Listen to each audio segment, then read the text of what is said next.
Roadmastery Academy, le futur du convoyage, les changements qui peuvent tout révolutionner. C'est lesquels d'après toi? Bah, l'IA, ton avis. Bah oui. Bon, quand je te dis l'IA, c'est forcément, on peut parler des voitures autonomes. Ah, les voitures autonomes, les voitures électriques ou les voitures autonomes? Bah, les voitures autonomes et électriques. Enfin, je veux dire, ces deux changements qui peuvent révolutionner complètement le domaine. Ça commence déjà avec la voiture électrique. La voiture autonome, on en voit les premiers pas, du moins en Europe, avec les Tesla, qui ont déjà des systèmes intégrés. Mais c'est déjà beaucoup plus poussé aux États-Unis, avec Google qui fait ses propres voitures par rapport à ça. Enfin, je sais pas si toi, tu as vu d'autres choses sur le domaine, mais déjà ces avancées-là. Et l'autonomie en fait des véhicules en tant que tel, ils l'utilisent de manière restreinte. Je sais pas si tu as vu dans l'agriculture où il y a déjà des tracteurs autonomes qui font les champs, il y a même plus personne sur les tracteurs.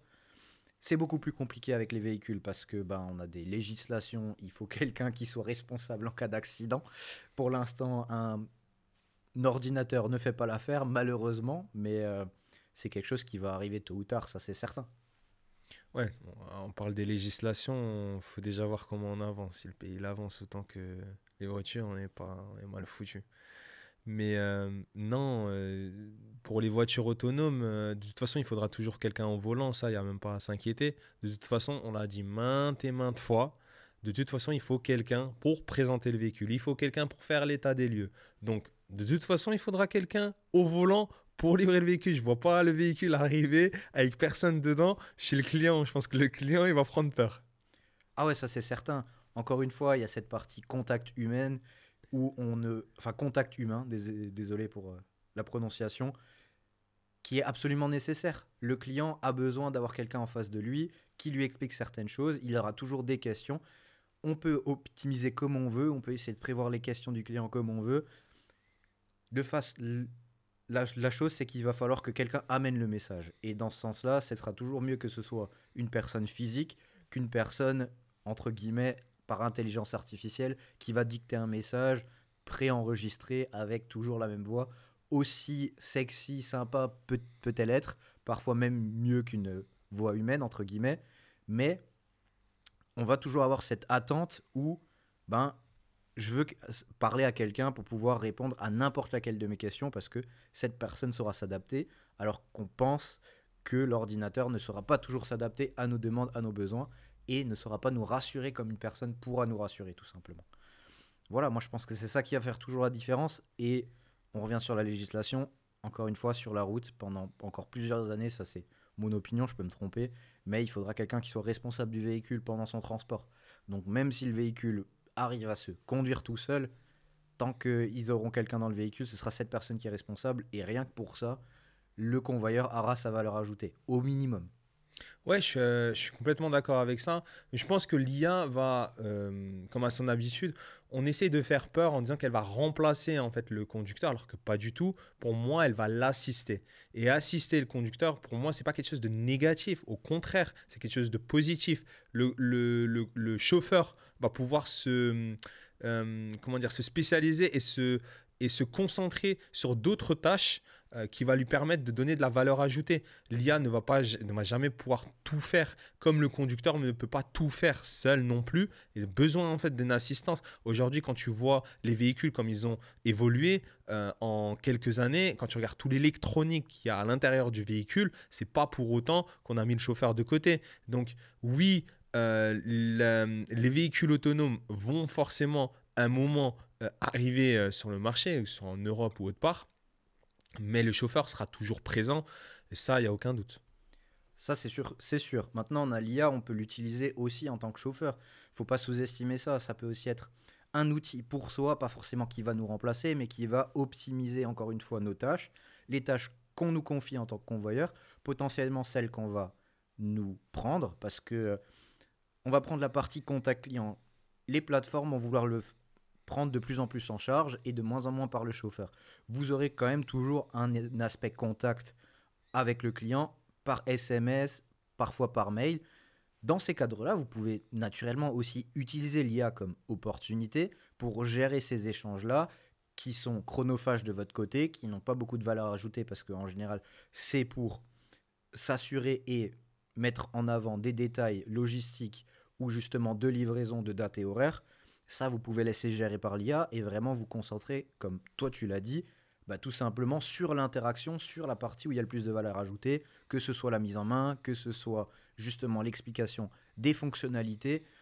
Et là encore, même à ce niveau-là, vous pouvez vous faire assister pour avoir la dernière version bah, justement du manuel d'utilisation du véhicule, vous présenter les points les plus forts pour que vous soyez capable de les retranscrire au client lorsque vous faites une démonstration par exemple, si on arrive un jour justement à ce véhicule autonome qui se conduit tout seul.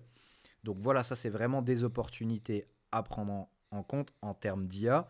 Ça peut aussi être un outil, et ça devrait être un outil pour vous aider à gérer la livraison d'une part. On parle de la livraison, mais sur beaucoup de notre podcast, on vient de parler aussi bah, de comment on peut optimiser ses revenus et donc avoir ses propres clients.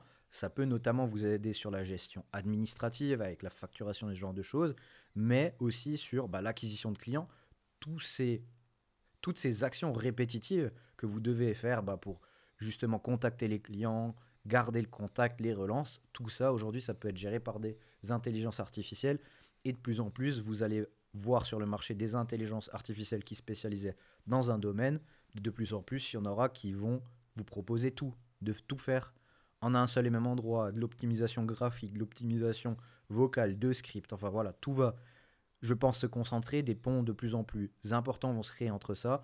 Et il va falloir sauter sur l'opportunité pour l'utiliser et développer votre propre activité en tant que convoyeur.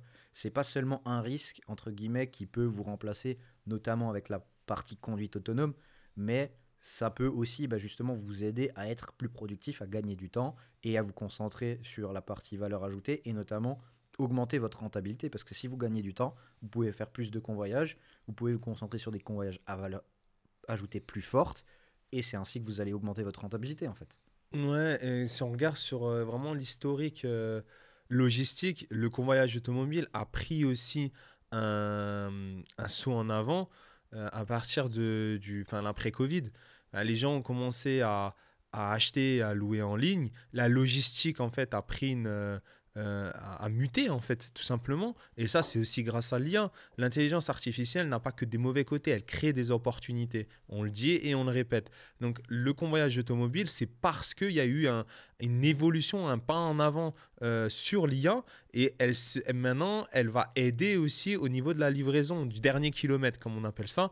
Alors, peut-être que le convoyage va changer en termes de distance, ça c'est vrai. Peut-être que les véhicules vont être plus proches des points B. Donc, sur des parcs où logistiquement ils vont pouvoir mutualiser les commandes, mais par contre il faudra toujours quelqu'un, ça c'est certain.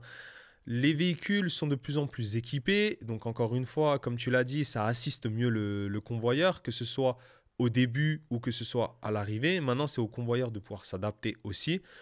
Et je pense que comme on l'a déjà dit précédemment, c'est l'avenir. Le nombre de véhicules qui sont convoyés par route multiplié par 3 l'année dernière, il est grandissant actuellement aussi. Donc je pense que... Oui, il est en croissance, c'est Ouais, ça que c'est tu voulais ça dire. exactement. Donc moi je pense que c'est une opportunité pour n'importe qui de pouvoir réaliser ce métier et cette activité. Non, absolument. Et puis, même sur la partie optimisation des coûts, on va avoir des IA qui vont vous permettre bah, justement de comparer mieux les prix des vols, des trains, des Blablacar, des Flixbus, pour trouver les meilleures dynamiques pour pouvoir optimiser de un, la logistique, donc trouver les trajets entre différents convoyages potentiels pour que vous ayez le moins de passages à vide possible, dans le sens où vous allez rentrer en transport en commun. Et dans le second cas où vous êtes obligé de rentrer en transport en commun, vous allez avoir la meilleure combinaison. Autre sujet que tu as mentionné au début, sur lequel on n'a pas encore allé, c'est la partie électrification. Tu as parlé un petit peu de l'hydrogène. Ça aussi, ça va être un grand changement. Comment toi, tu l'as vécu jusqu'à présent et comment tu vois la suite? Ben, en fait, je viens d'avoir le sourire, j'étais dans ma tête et je pensais à un truc et je me dis, ben, en fait, il y a un gars qui était avec une voiture électrique, il a cru que c'était K2000, la voiture, elle lui parlait. En fait, le gars était resté dehors. En fait, c'était les premières voitures électriques. Il y a eu beaucoup de bugs électroniques. Et en fait, il était resté coincé dehors.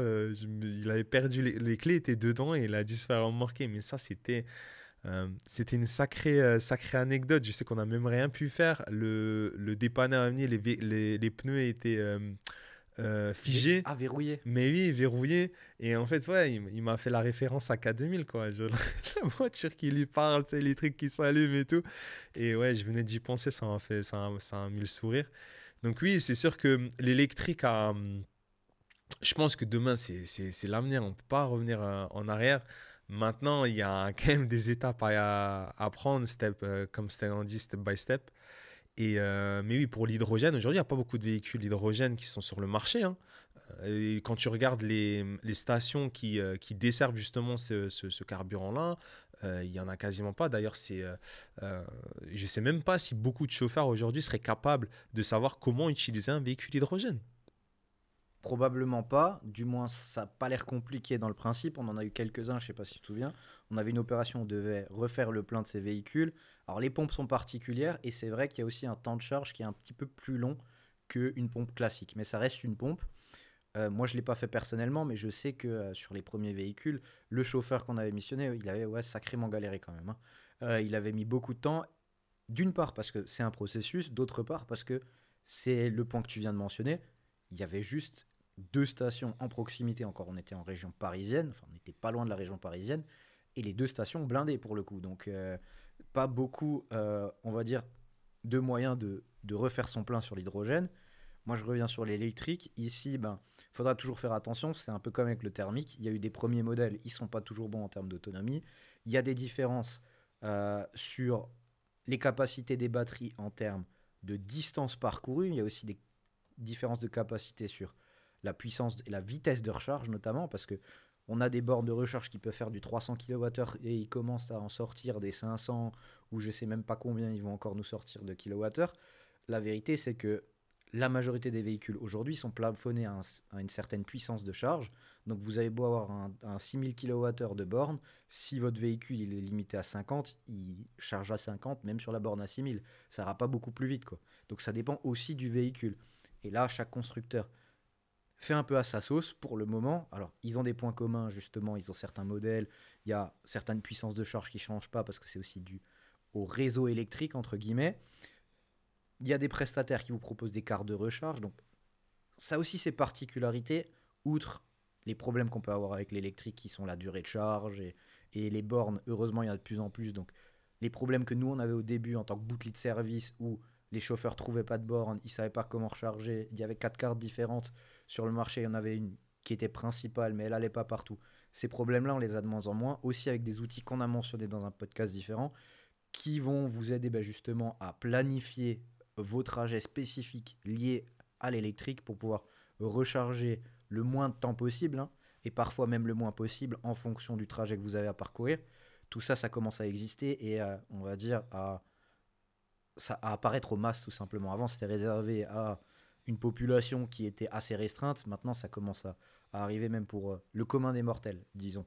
Et c'est une bonne chose parce que on a encore ces objectifs niveau politique qui sont de transition à l'électrique pour le moment. Pourquoi pas l'hydrogène qui va s'immiscer là-dedans d'ici 2035, renouveler le parc et n'avoir que des véhicules neufs électriques. Je pense qu'il y a pas mal de progrès qui vont être faits sur ces voitures en tant que telles et un sacré travail sur les voitures aussi thermiques, potentiellement hybrides, encore à voir. Il y a plein de changements qui vont nous attendre sur l'ensemble de ces composantes. J'avais même vu un moment une vidéo de Toyota qui voulait lancer un moteur qui tourne avec de l'eau. Alors je ne sais pas la technologie qu'il y a derrière, ils ne l'ont pas encore sorti, donc peut-être c'était juste un effet d'annonce. Je pense qu'il y a encore d'autres technologies, outre l'hydrogène électrique, qui vont apparaître pour nous aider à faire cette transition écologique en quelque sorte. Ouais, de toute façon, l'IA est déjà tellement avancée, tellement embarquée dans les véhicules qu'on peut que grandir avec. Ça sert à rien d'aller à l'encontre. Maintenant, croire que le chauffeur va être abandonné, c'est pas possible. Comme on l'a déjà dit, le convoyeur en tant que tel devient un élément indispensable de la chaîne logistique. Et les clients en place, en fait, ont tellement besoin de la valeur humaine vers leur client final. On sait qu'aujourd'hui, la nouvelle logistique ne permet plus de faire le lien entre eux et le client final directement. Donc, il leur faut quelqu'un au milieu qui puisse en fait transposer leurs valeurs et de partager en fait l'expérience client, parce que l'expérience client, elle ne peut pas passer uniquement par l'IA. C'est juste pas possible. Donc, c'est pour ça qu'on travaille au sein de ma formation de Roadmastery Academy à pousser à cette expérience client au maximum, comme nous, on l'a fait au sein de Bootlead, pour permettre aux chauffeurs qui passent par nous de devenir en fait les chauffeurs d'élite de demain sur la route. Oui, qui sont capables d'une part de s'adapter justement aux nouvelles technologies, d'autre part justement d'avoir cette capacité à bien présenter les véhicules, donc avoir d'une part le côté client et d'autre part une flexibilité d'esprit et justement de capacité à aller sur une partie qui est de plus en plus importante, qui est un changement permanent en fait des codes, des processus et s'adapter encore une fois à cette demande du marché qui est le contact client et de plus en plus du sur-mesure de masse quelque part. Donc même les concessions aujourd'hui ont besoin en tant que client de personnes qui sont capables de faire ça et de les représenter en tant que marque parce que demain ça va être des agents de vente, donc ils vont avoir besoin de ce contact client et vous en tant que livreur, vous allez être l'extension en fait de ces concessions s'ils ne peuvent pas tout de suite livrer eux-mêmes le véhicule, ce qui n'est pas toujours le cas. Eux aussi, ils ont d'autres prérogatives entre guillemets dans la concession qui sont sur la vente, parfois même sur l'entretien. Euh, Là aussi, les modèles ont changé, vont continuer à changer et c'est à vous de vous adapter pour représenter au mieux votre client et donner une image de marque, pas seulement de votre personne ou d'une plateforme de convoyage, mais aussi d'un ensemble, d'une chaîne logistique, du constructeur en passant par son revendeur qui est souvent un concessionnaire, et ensuite le transporteur qui est soit une plateforme, soit vous-même. Ouais, je suis totalement d'accord. Je pense sur ce sujet-là, je pense que c'est au chauffeur de s'adapter, mais l'IA de toute façon fera ce qu'elle a à faire. Après, c'est à nous de prendre le virage et ça sera au convoyeur de devoir se professionnaliser. C'est un très beau mot de la fin. Je pense qu'on est loin de s'imaginer tout ce qui peut arriver encore dans le domaine de l'automobile. Mais en tout cas, laissez-nous vos commentaires pour savoir ce que vous pensez sur ce sujet.